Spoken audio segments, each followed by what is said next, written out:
بسم اللہ الرحمن الرحیم۔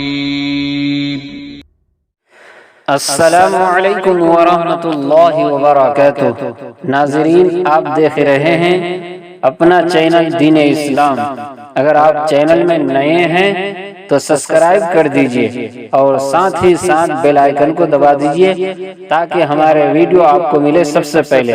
تو ناظرین، شروع کرتے ہیں آج کا ویڈیو۔ زمین پر پیشاب خشک ہو جائے تو تیمم کر سکتے ہیں یا نہیں؟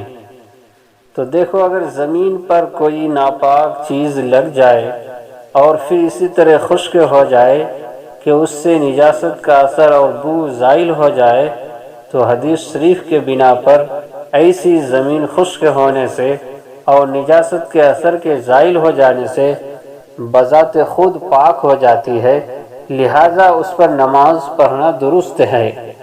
تیمم کے لیے شرعی طور پر یہ شرط ہے کہ جس مٹی سے تیمم کیا جائے وہ ایسی پاک مٹی ہو کہ پاک ہونے کے ساتھ پاک کرنے کی بھی صلاحیت رکھتی ہو اور اس میں کسی قسم کی نجاست کا کوئی اثر نہ ہو، جیسا کہ قرآن کریم میں سیداً طیبہ کی قید لگائی گئی ہے۔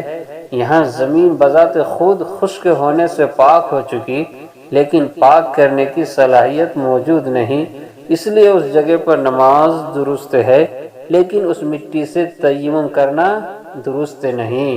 البتہ اگر اس مٹی پر اتنی وافر مقدار میں پانی ڈال کر بہا دیا جائے کہ اس پر نجاست کا کوئی اثر باقی نہ رہے اور پھر وہ خشک ہو جائے تو اس طرح وہ زمین نماز کے ساتھ تیمم کے حق میں بھی پاک ہو جائے گی۔